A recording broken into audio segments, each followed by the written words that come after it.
कहानी के पहले भाग का लिंक मैं आपको डिस्क्रिप्शन बॉक्स में दे दूंगी और साथ में कमेंट बॉक्स में पिन भी कर दूंगी, तो आप वहां से भी जाकर देख सकते हैं।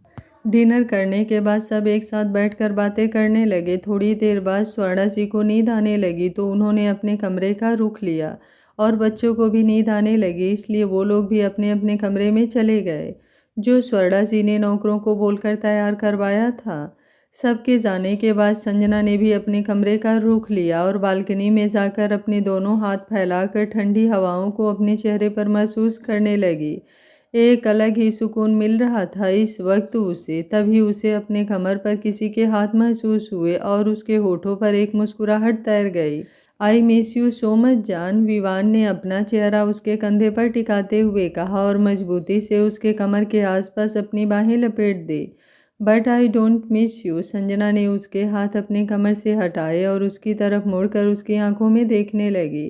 रियली, विवान ने वापस उसके कमर पर हाथ रखा और अपने करीब खींचकर सीने से लगा लिया। जी हाँ रियली, मुझे बहुत नींद आ रही है, तुम जाओ अपने कमरे में, संजना ने उसे पीछे की ओर धक्का दिया और कमरे में जाने लगी, पर उससे पहले ही विवान ने पीछे से उसका हाथ पकड़कर वापस अपने पास खींच लिया। संजना इसके लिए बिल्कुल भी तैयार नहीं थी। अचानक विवान के खींचे जाने से उसका चेहरा विवान के चौड़े सीने से टकरा गया और विवान ने उसके कमर के आसपास अपने बाहों का घेरा बना लिया। कुछ देर बात करना चाहोगे? शायद तुम्हें पता चल जाए तुमने मुझे कितना मिस किया, या फिर तुम्हें ये पता चल जाए मैंने किस कदर तुम्हें मिस किया, विवान उसकी आंखों में झांकते हुए बोला। संजना ने हाँ में सिर हिलाया और विवान उसका हाथ पकड़कर साइड में लगे सोफे पर उसके साथ बैठ गया। क्या बात करनी है तुम्हें मुझसे? संजना ने कहा। आई नो एवरीथिंग जान, जो तुम मुझसे छुपा रही हो, जिस वजह से तुम मुझसे दूर हो और जो तुम हो, विवान उसकी आंखों में देखते हुए बोला और संजना चुपचाप उसकी बातें सुनती रही। जो तुम दिखती हो वो हो नहीं, तुम KS ग्रुप ऑफ इंडस्ट्री के मालिक शौर्य अग्रवाल की छोटी बहन संजना अग्रवाल हो और तुम मुंडिया सिर्फ अपनी बहन अभिनेत्री काजल अग्रवाल की मौत का बदला लेने आई हो। वो उसकी आंखों में देखते हुए बोल रहा था, पर संजना पर उसकी कोई बातों का असर नहीं पड़ रहा था। जैसे उसे पहले से ही पता था विवान सब कुछ जान चुका है। जब इतना जान चुके हो तो ये भी पता होगा किसे मारने आई हूँ, संजना उसकी आंखों में देखते हुए खालीपन से बोली और विवान सामने निचाट अंधेरे को घूरने लगा। My step brother Atharva Khanna, Vivaan ने सामने अंधेरे को देखते हुए कहा। सब जानते हो फिर भी उम्मीद कर रहे हो मैं तुम्हारे साथ रहूं, तुम्हारे पास रहूं, तुम्हारी बनकर रहूं, संजना ने व्यंग्यात्मक लहजे में कहा और विवान उसे घूरने लगा। भले ही मेरी रगों में वही खून दौड़ रहा है जो अथर्व खन्ना के रगों में बह रहा है, पर एक बात हमेशा याद रखना जान, भले ही मेरी रगों में मेरे बाप का खून बह रहा है, पर उस खून के हर कतरे में मेरी माँ की परवरिश है। मुझ पर ना सही, मेरी माँ की परवरिश पर तो यकीन करो, मैं कभी भी वैसा कुछ नहीं करूँगा जो अथर्व ने किया। करना तो दूर, मैं ऐसा सोच भी नहीं सकता। तुम अच्छे से जानती हो मुझे, विवान अपनी सफाई दे रहा था और संजना बस चुपचाप एक फीकी मुस्कुराहट अपने होठों पर लिए उसकी बात सुन रही थी। आई लव यू विवान, बहुत प्यार करती हूँ तुमसे, शायद जितना तुम मुझसे करते हो उससे भी ज़्यादा, पर मजबूर हूँ। कैसे कैसे कहूँ अपने डैड को कि मैं तुमसे प्यार करती हूँ, विवान खन्ना से, उस शख्स से जिसके बड़े भाई ने उनकी बड़ी बेटी की ज़िंदगी बर्बाद कर दी, उसे जान से मार डाला, उसके साथ शादी करके उसे धोखा दिया, चंद पैसों के लिए उसे अपने दोस्तों से बेच दिया। क्या वो ये बर्दाश्त कर पाएंगे विवान? नहीं, कभी नहीं कर पाएंगे। अभी वो कोमा से बाहर आए हैं, मैं दोबारा उन्हें उसी स्टेज पर नहीं पहुंचाना चाहती। प्लीज़ समझने की कोशिश करो, संजना झुझला कर तेज आवाज़ में बोली, जैसे उकता चुकी थी वो अपनी किस्मत से। उसे बर्दाश्त नहीं हो पा रहा था विवान से दूरी। जब इतना प्यार करती हो तो भरोसा भी कर लो, मैं सब सही कर दूंगा, तुम्हें जो करना है करो, मैं कभी तुम्हारे बदले के बीच में नहीं आऊँगा। बट प्लीज़ प्लीज़ मेरी बनकर रहो जान, आई प्रॉमिस, मैं तुम्हारे डैड से खुद बात करूँगा, उन्हें समझा लूँगा, खुद को साबित करके दिखाऊँगा, बट ट्रस्ट में जान, मैं तुम्हारे बिना नहीं रह सकता, मर जाऊँगा। वो उसके चेहरे को अपने हाथों में भर कर बोला। संजना की आंखों में आंसू थे और शायद विवान की आंखें भी नम थी। और भाई, संजना उसकी आंखों में उम्मीद से देखते हुए बोली। मैं संभाल लूँगा, प्लीज़ ट्रस्ट मी, विवान उसकी आंखों में देखते हुए बोला। संजना ने उसके हाथ को अपने चेहरे से हटाया और सामने देखने लगी। विवान भी कुछ पल तक सामने अंधेरे को घूरता रहा और कुछ पल के खामोशी के बाद उसने कहा, आई एम सॉरी जान, मैं तुम्हें धोखा नहीं देना चाहता था, बट मैंने धोखे से तुमसे शादी कर लिया। उसकी बात सुन संजना अपना मुंह टेढ़ा करके उसकी तरफ देखी और उसकी आंखों में झांकते हुए बिना किसी भाव के बोली, I know everything. What you mean, मतलब तुम्हें पता था? तुम जिस पेपर पर सिग्नेचर कर रही हो उसमें हमारे मैरिज पेपर भी थे। विवान हैरानी से उसे देखता रह गया। उसे यकीन ही नहीं हो रहा था जैसे संजना को पहले से ही पता हो। उसे लगा शायद जब संजना को इस बारे में पता चलेगा तब वो उससे गुस्सा होगी, उससे नाराज़ होगी, शायद उससे झगड़ा भी कर ले। पर वो ये सब कुछ पहले से जानती थी, इस बात की उसे बिल्कुल भी उम्मीद नहीं थी। तुम्हें तुम्हें कैसे पता? मैंने उस मैनेजर को पैसे दिए थे ताकि वो किसी को ना बताए। फिर तुम्हें कैसे पता? वो परेशान होकर उसकी आंखों में देखते हुए बोला। संजना ने विवान के शर्ट की कॉलर को पकड़कर अपने करीब खींचा और उसकी आंखों में देखते हुए बोली, मिस्टर विवान खन्ना, संजना अग्रवाल नाम है मेरा, सामने वाले से 2 कदम आगे रहती हूँ। कुछ ज़्यादा ही हल्के में ले लिया तुमने मुझे।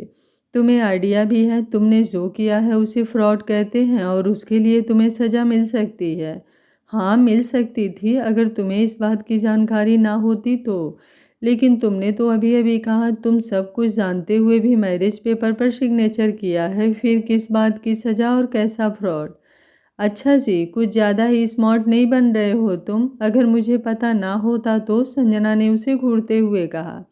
तब का तब देख लेते, फिलहाल तो तुम्हें पता है कि तुम, मतलब आप मिस संजना अग्रवाल से मिसेस संजना बीवान खन्ना बन चुकी हो माय स्वीट वाइफ। हाँ, सब कुछ जानते हुए भी मैंने सिग्नेचर किया, पर मैं इन सब चीज़ों को लेकर कन्फर्म नहीं हूँ। मेरा दिल दिमाग दोनों उलझ चुका है, क्या सही है क्या गलत है, मैं क्या कर रही हूँ क्या नहीं, यार कुछ समझ नहीं आ रहा। क्या करूँ, लाइफ में पहली बार इतनी हेल्पलेस फील कर रही हूँ। वो बहुत ही ज़्यादा झुँझलाकर बोली। रिलैक्स जान, यहाँ आओ। विवान ने अपनी बाहें फैला दी और संजना बिना किसी हिचकिचाहट के उसकी बाहों में समा गई। सॉरी, मुझे ऐसे धोखे से तुमसे शादी नहीं करनी चाहिए थी, लेकिन मुझे उस बात का कोई अफसोस नहीं है क्योंकि मुझे पता था तुम अपनी तरफ से कभी भी ये कदम नहीं उठाओगी। इसलिए मैंने ऐसा किया। मैं हमारी शादी की बात किसी को नहीं बता रहा, ये बात सिर्फ़ और सिर्फ हम दोनों के बीच में ही रहेगी जब तक मैं तुम्हारे डैड को मना ना लूँ, ओके? वो उसके बालों को सहलाते हुए बोला। संजना ने अपना चेहरा उठाकर उसकी आंखों में देखते हुए कहा, और भाई को? उस साले को तो मैं, विवान के आगे के शब्द उसके गले में ही अटक गए क्योंकि संजना उसे खा जाने वाली नज़रों से घूर रही थी। उसे खुद को ऐसे घूरता देख विवान अपनी बातों को संभाल कर बोला, मेरी बीबी का भाई है तो साला ही हुआ ना, अब साले को साला नहीं बोलूँगा तो क्या बोलूँ? वो मासूमियत से बोला और संजना अभी भी उसे घूर रही थी। यार अब घूरना बंद करो, अब साला है तो साला ही बोलूँगा ना, और उसकी तरह से तुम निश्चिंत रहो, मैं संभाल लूँगा। संजना ने हाँ में सिर हिलाया और वापस उसके गले लग गई। विवान बोला, तुम्हें याद है मैंने किचन में तुम्हें क्या कहा था? संजना बोली, क्या कहा था? यही कि आज हम एक होने वाले हैं, मतलब आज हमारी फर्स्ट नाइट है, और हमारी फर्स्ट नाइट को ऐसे रूखा सूखा हो मुझे जच नहीं रहा। संजना उसकी बातों को समझ पाती उससे पहले ही विवान ने उसे अपनी गोद में उठा लिया। अरे ये क्या कर रहे हो, उतारो मुझे नीचे, और कोई फर्स्ट नाइट नहीं होने वाली। एक तो धोखे से मुझसे शादी की और अब तुम्हें फर्स्ट नाइट मनानी है, छोड़ो मुझे। संजना अपने हाथ पैर चलाने लगी, पर विवान कहाँ उसकी सुनने वाला था। वो उसे वैसे ही अपने कमरे में ले गया और बाथरूम में ले जाकर नीचे उतार दिया। सिर्फ 5 मिनट हैं तुम्हारे पास, ये कपड़े और कुछ चीज़ें हैं, जल्दी से तैयार होकर बाहर आ जाओ। अगर 5 मिनट से 1 सेकंड भी लेट हुआ तो मैं खुद अंदर आ जाऊंगा। विवान ने उसके होठों को हल्का सा चूम लिया और मुस्कुराते हुए वॉशरूम से बाहर चला गया। विवान, मैं कुछ नहीं पहनने वाली, चलो खोलो दरवाज़ा वरना मैं दरवाज़ा तोड़ दूंगी। वो वॉशरूम का दरवाज़ा ज़ोर ज़ोर से पीटने लगी। कोई फ़ायदा नहीं जान, चुपचाप तैयार हो जाओ वरना अंदर आकर मैं खुद तुम्हें पहनाऊंगा। विवान ने बस इतना ही कहा और वॉशरूम का दरवाज़ा पिटना बंद हो गया, क्योंकि संजना अच्छे से जानती थी वो जो बोलता है वो करके ही रहता है। खड़ो सकड़ो, बाहर आकर तुम्हें देखती हूँ। संजना बड़बड़ाते हुए अंदर तैयार होने लगी और उसकी बकबक सुनते हुए विवान अपने काम में लग गया। ठीक 5 मिनट बाद विवान ने वॉशरूम के दरवाजे पर नॉक किया और अंदर संजना, जो कब से खुद को मिरर में देखे जा रही थी, उसकी धड़कनें बढ़ने लगी। और बढ़े भी क्यों ना भाई, आज पहली बार वो इस तरह तैयार हुई थी, वो भी विवान के लिए। Simple designer dark red colour के स्लीवलेस मैचिंग ब्लाउज के साथ सिल्की साड़ी, कानों में डायमंड के बड़े बड़े झुमके, हाथ में कांच की लाल लाल चूड़ियाँ, पैरों में पायल और हल्का मेकअप के साथ होठों पर डार्क रेड लिपस्टिक। उफ, पूरी की पूरी कयामत लग रही थी संजना, जो आज विवान पर कहर ढाने वाली थी। लाइफ में पहली बार उसने साड़ी पहनी थी, इसलिए उसे विवान के सामने जाने में बड़ा अजीब लग रहा था। वैसे तो वो बहुत बोल्ड थी, पर पता नहीं क्यों आज उसकी सारी बोल्डनेस कचरे के डिब्बे में बंद पड़ी थी। वो जिस तरह से घबरा रही थी, उसे देखकर कोई भी नहीं कह सकता था कि वो एक साथ 10-10 गुंडों को हैंडल कर सकती है, या अब तक 100 से भी ज़्यादा रेपिस्ट का एनकाउंटर कर चुकी है। जान, आर यू ओके? देखो तुम्हारे 5 मिनट ओवर हो चुके हैं। अब तुम दरवाज़ा खोलकर बाहर आ रही हो या मैं अंदर आऊँ? विवान ने दरवाजे को नॉक करते हुए कहा, जो कब से संजना का वेट कर रहा था और उसे साड़ी में देखने के लिए बेकरार हुए जा रहा था। पर उसे कहाँ पता था, एक नज़र संजना को देखने के बाद वो अपना होश खो देने वाला था। ओह, कैसे जाऊँ? मुझे इतनी घबराहट जो हो रही है। संजना, संजना, तू ऐसे घबरा नहीं सकती। तू तो एक डेंजरस अंडरकवर एजेंट है ना। इतने नमूनों को हैंडल करती है, अपने पति को भी हैंडल कर ले। चल चल चल संजना, तू बाहर जा सकती है। वो खुद से ये बोलते हुए खुद को बाहर निकलने के लिए तैयार करने लगी। उसने एक बार फिर से खुद को अच्छे से मिरर में देखा और अपने होठों पर एक प्यारी सी कॉन्फिडेंट स्माइल लिए धीरे से दरवाज़ा खोलकर बाहर निकली। संजना ने जैसे ही वॉशरूम के बाहर अपना पहला कदम रखा, उसके पायल की खनक सुन विवान के कान खड़े हो गए, जो कवर्ड में वॉशरूम की डुप्लीकेट चाबी ढूंढ रहा था। उसने पीछे मुड़कर संजना को देखा और देखता ही रह गया। अपने आप उसके हाथ उसके सीने पर चले गए। ऐसा ही हाल कुछ संजना का भी था। विवान ने ब्लू डेनिम जींस के साथ ब्लैक बॉडी फिट शर्ट पहन रखी थी, जिसके स्लीव्स को हनी तक फोल्ड कर रखी थी और शर्ट के 2 बटन खोल रखे थे, जिसमें वो बहुत ही ज़्यादा अट्रैक्टिव और हैंडसम दिख रहा था। ये तो आज मुझे मार ही डालेगा, संजना मन ही मन बोली। पर विवान तो कुछ बोलने की हालत में ही नहीं था। वो अभी भी अपने सीने पर हाथ रखकर संजना को देख रहा था और धीरे धीरे उसकी तरफ बढ़ रहा था। वो संजना के करीब आकर रुका और उसकी आंखों में देखते हुए मदहोशी भरी आवाज़ में बोला, मारने का इरादा है क्या? उसकी बातों को सुनकर संजना के होठों पर अपने आप ही एक दिलकश मुस्कुराहट तैर गई और ठीक उसी वक्त विवान के होठों पर भी मुस्कुराहट आ गई। दोनों एक दूसरे की आंखों में खोने लगे थे। तभी उनके कानों में एक रोमांटिक सॉन्ग की आवाज़ आई, मुझको इतना बताए कोई, कैसे तुझसे दिल ना लगाए कोई। और दोनों मुस्कुराते हुए एक दूसरे के अपोजिट अपना चेहरा घुमा लिया। Let's dance Mrs Khanna, Vivaan ने मुस्कुराते हुए प्यार से अपना एक हाथ आगे बढ़ाया और संजना ने भी उतने ही प्यार से उसका हाथ थाम लिया। गुलाब की पंखुड़ियाँ और स्टैंड कैंडल की जलती हुई हल्की रोशनी में जहाँ पूरा कमरा जगमगा रहा था, वहीं रोमांटिक म्यूजिक की धीमी धुन दोनों को अलग ही जहाँ में ले जा रही थी। विवान ने एक हाथ संजना की कमर पर रखा और दूसरे हाथ में संजना का एक हाथ थाम लिया और संजना के एक हाथ विवान के हाथ में थे और दूसरा उसके कंधे पर। दोनों एक दूसरे की आंखों में देखते हुए डांस कर रहे थे। विवान ने संजना को गोल गोल घुमाया और अपने दोनों हाथ उसके कमर पर लपेट कर उसे अपने करीब खींच लिया। संजना ने भी अपने दोनों हाथ उसके कंधे पर रख कर उसके सर से अपना सर टिका दिया और आंखें बंद कर इस खूबसूरत एहसास को अपने अंदर समेटने लगी और गाने के बोलों के साथ गुनगुनाने लगी। विवान ने एक बार फिर संजना को गोल घुमाया और उसे पीछे से अपनी बाहों में भर लिया। उसके दोनों हाथ उसके पेट पर रखे और अपने चेहरे को उसने उसे कंधे पर टिका कर गर्म सांसें छोड़ते हुए धीमी आवाज़ में कहा, आई लव यू जान। पर उसके बातों को जवाब देने के लिए संजना होश में ही कहाँ थी। वो तो विवान के परफ्यूम की खुशबू और उसकी नज़दीकियों से पहले ही मदहोश हो चुकी थी। वो बस आंखें बंद किए हुए अपनी तेज चलती धड़कनों को संभालने में लगी हुई थी। जान, विवान ने उसका कंधा पकड़कर अपनी तरफ घुमाया और उसकी आंखों में देखते हुए उम्मीद से कहा, I love you too Vivaan. Sanjana के इतना कहते ही विवान ने उसे अपनी गोद में उठा लिया और दोनों बेड पर आ गए। उन्हें एहसास ही नहीं हुआ कब एक दूसरे में खो गए। दोनों एक दूसरे में इस कदर खो गए कि उन्हें एहसास ही नहीं हुआ कि कब से संजना का फ़ोन वाइब्रेट हुए जा रहा था। आज दोनों हर तरह से एक हो चुके थे। वहीं दूसरी तरफ संजू, पिकअप द कॉल यार, प्लीज़ पिकअप। निमिष न जाने कितनी बार संजना को कॉल कर चुका था, पर उसका फ़ोन साइलेंट होने की वजह से संजना ने उस पर ना ध्यान दिया और ना ही उसके फ़ोन को रिसीव किया। डैम इट, इस बार भी उसने कॉल नहीं उठाया। निमिष बहुत ज़्यादा झुठला चुका था। अब तक वो 20 से भी ज़्यादा मिस कॉल संजना को कर चुका था। एक काम करो, हम दोनों डायरेक्ट उसके घर चलते हैं। ऐसे उसे फ़ोन लगाते रहे तो सुबह हो जाएगी और तब तक बहुत ज़्यादा देर हो चुका होगा।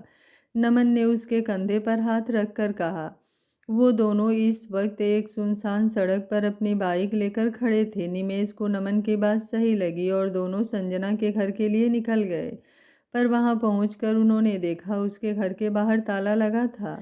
व्हाट द हेल, अब ये कहाँ गई? इतनी इम्पोर्टेंट बात बतानी है इसे और ये न जाने कहाँ गायब है। नमन बोला। कहीं वो अपने भाई के घर तो नहीं गई? निमेश बोला। नहीं यार, तू जानता है ना वो उसके घर नहीं जा सकती। नमन बोला। तो आखिर वो गई कहाँ होगी? दोनों ने अपने दिमाग पर जोर दिया और एक ने कहा, विवान खन्ना। जरूर वो विवान के साथ ही होगी। तेरे पास विवान का नंबर है? नमन ने निमेश से पूछा और उसने हाँ में सर हिला दिया। नमन से नंबर लेकर उसने जल्दी से विवान के फ़ोन पर कॉल ट्राई किया।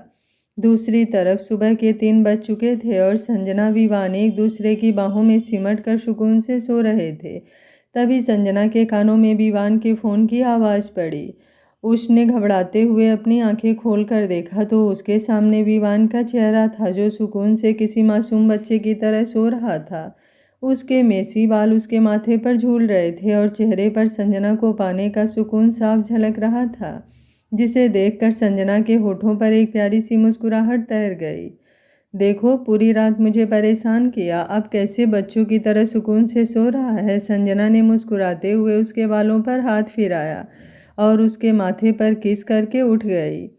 उसने चारों तरफ नज़र दौड़ाते हुए विवान का फ़ोन ढूंढने लगी, जो ना जाने कब से बजे जा रहा था। विवान का फ़ोन सोफे पर था। संजना ने जाकर कॉल रिसीव किया और दूसरी तरफ से नमन की आवाज़ सुनकर हैरान रह गई।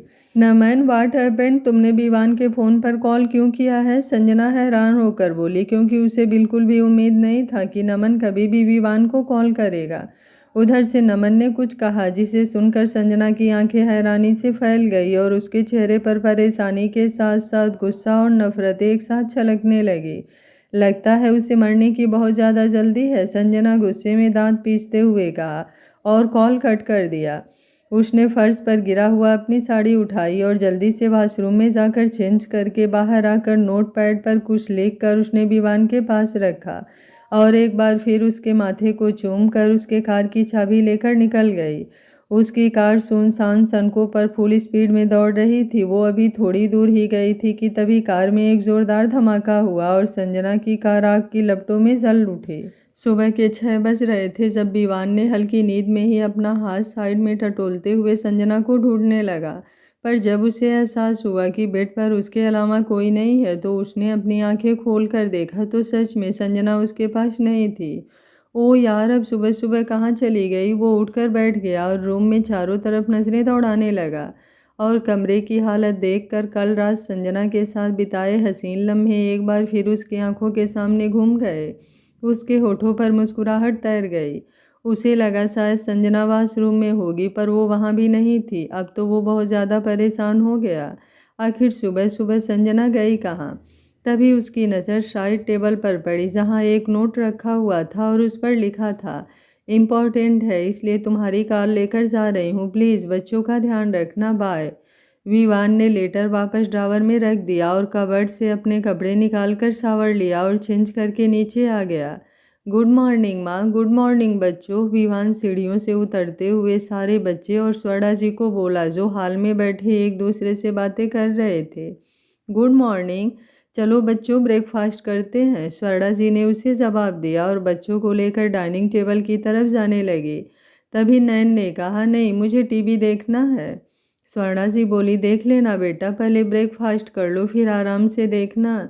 नहीं अभी देखना है प्लीज़ दादी, बस थोड़ा सा देखूंगी। नैन ने जिद करके रिमोट लेकर टीवी चालू कर दिया और चैनल बदलने लगी और बाकी सब डाइनिंग एरिया में आ गए। थोड़ी देर बाद नैन भी आकर उन सब के पास बैठ गई। क्या हुआ बच्चा, उदास क्यों हो? विवान ने उसके उतरे हुए चेहरे को देखकर पूछा। कुछ नहीं भैया, बस मेरा फेवरेट कार्टून नहीं दे रहा है, उसने उदास होते हुए कहा और अपने चेयर पर बैठ गई। कोई बात नहीं, ब्रेकफास्ट करने के बाद देख लेना, स्वर्णा जी ने उसके सर पर हाथ रखकर प्यार से कहा। संजना कहाँ रह गई? स्वर्णा जी ने नजरें इधर उधर दौड़ाते हुए पूछा। पर संजना उन्हें कहीं नहीं दिखी। वो किसी काम से बाहर गई है माँ, कुछ देर बाद आ जाएगी, विवान ने जवाब दिया और ब्रेकफास्ट करने लगा। सब बातें करते हुए हंसते मुस्कुराते नाश्ता कर रहे थे। तभी विवान के कानों में टीवी पर चलती न्यूज़ की आवाज़ पड़ी और वो दौड़ते हुए हॉल में आ गया जहाँ टीवी पर कल रात उसके कार ब्लास्ट होने की न्यूज़ चल रही थी। उस न्यूज़ को देखकर उसके होश उड़ गए।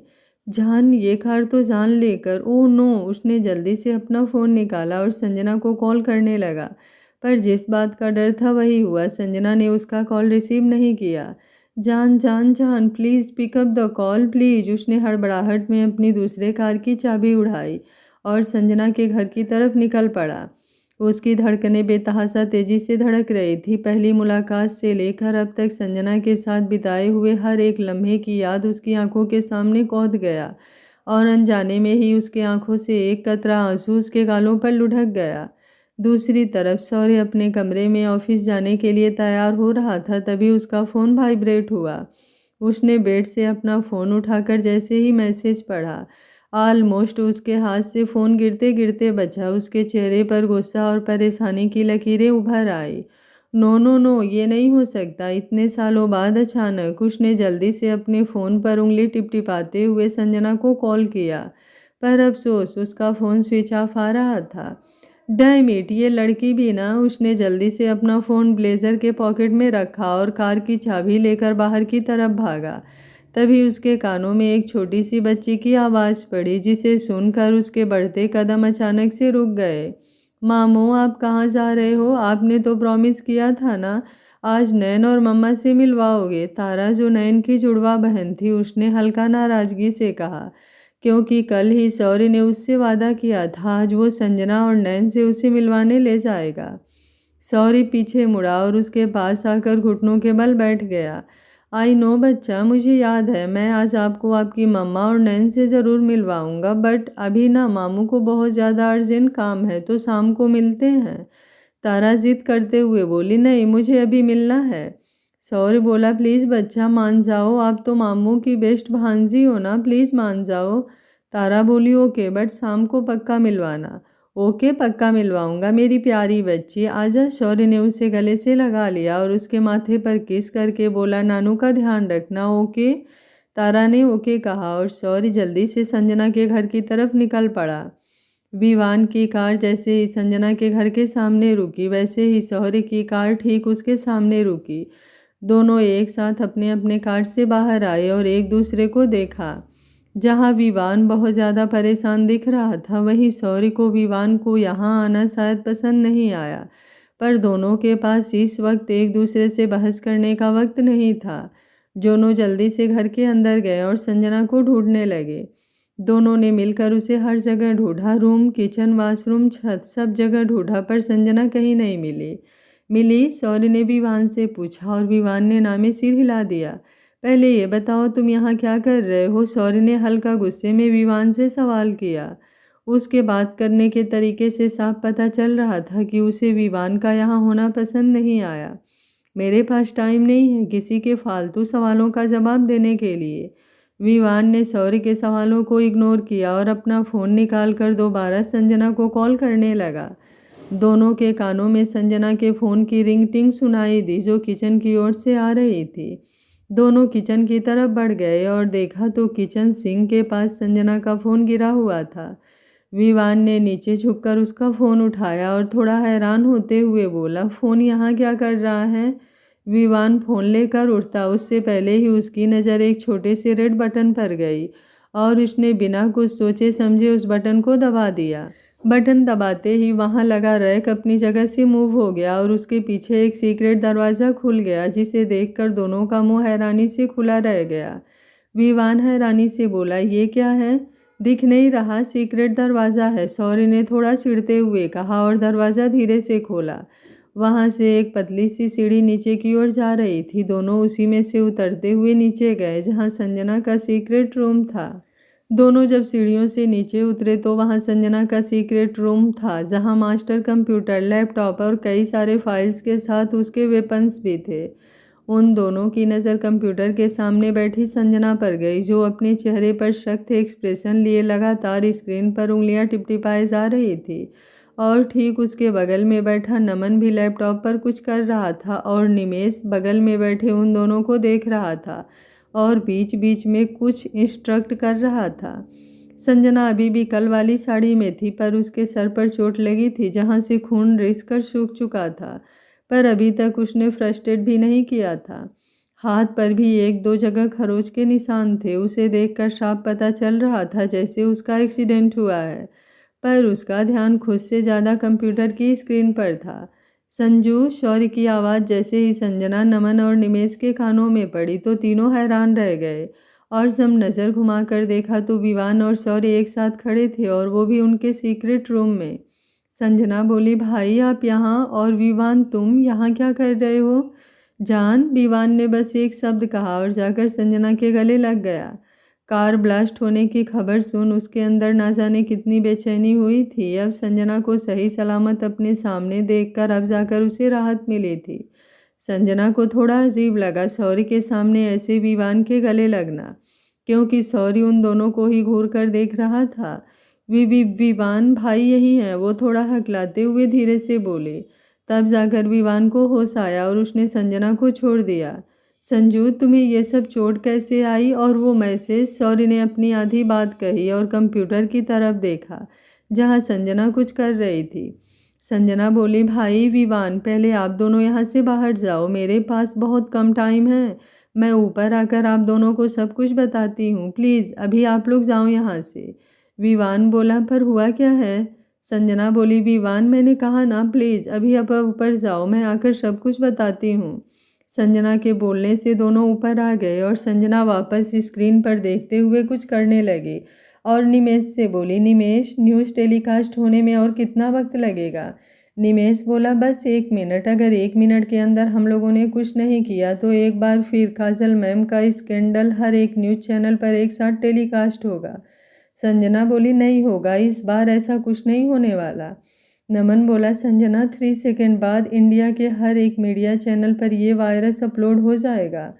संजना ने अपनी स्क्रीन पर कुछ टिपटिपाया और ठीक 3 सेकंड बाद उसके स्क्रीन पर एक मैसेज डिक्लेयर हुआ और उसने बिना कुछ सोचे समझे उस मैसेज को ओपन करके उसमें आई लिंक को ओपन कर दिया। निमेश बोला, संजना टाइम कम होता जा रहा है, बस 10 सेकंड और हर एक चैनल पर न्यूज़ टेलीकास्ट होने लगेगा। तीनों बेचैनी से कंप्यूटर स्क्रीन पर देख रहे थे जहां लोडिंग 99% होकर रुका था। बाहर हाल में शौर्य और विवान टीवी के सामने बैठे टीवी पर चल रही न्यूज़ को बड़े ध्यान से देख रहे थे, जिसमें एक रिपोर्टर बोल रही थी, अभी थोड़ी देर में टीवी इंडस्ट्रीज की एक्स अभिनेत्री काजल अग्रवाल के बारे में बहुत बड़ा खुलासा होने वाला है और वो खुलासा क्या है जानने के लिए आप सभी बने रहिए। उसने इतना ही कहा था कि अचानक टीवी बंद हो गया। विवान के सामने ही नहीं, यहाँ तक कि हर शख्स के सामने जो इस वक्त वो न्यूज़ देख रहा था, हर जगह न्यूज़ चैनल पर टेलीकास्ट होने वाली न्यूज़ क्रैश कर गई। दूसरी तरफ जहाँ अथर्व और दर्शन अपने ऑफिस में बैठकर ये न्यूज़ टेलीकास्ट होने का इंतज़ार कर रहे थे, क्योंकि ये प्लान उनका ही था, इतने सालों बाद एक बार फिर काजल अग्रवाल के स्कैंडल को सामने लाना और ये पता लगाना कि क्या सच में कोई है जो उनसे उसके मौत का बदला ले रहा है।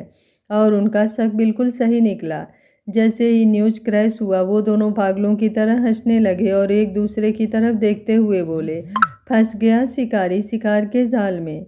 अथर्व बोला, मैंने कहा था ना ये प्लान ज़रूर काम आएगा। अगर ये न्यूज़ टेलीकास्ट हो जाती तो इसका मतलब काजल का कोई नहीं है जो हमसे बदला लेगा, और न्यूज़ टेलीकास्ट नहीं हुई मतलब ज़रूर कोई ऐसा है जो काजल का बदला हमसे ले रहा है, और वो नहीं चाहता कि फिर एक बार काजल की बदनामी हो। दर्शन बोला, तब तो हम दोनों को काफ़ी सावधान रहना पड़ेगा, क्योंकि हमें पता भी नहीं है हमारा अनजान दुश्मन कौन है, जिसके हाथ डॉक्टर आनंद और डायरेक्टर जाहिर खान के गर्दन तक पहुंच गए। अगर हम लोगों ने जल्द से जल्द पता नहीं लगाया तो कहीं वो हाथ हम दोनों के गले का फंदा ना बन जाए।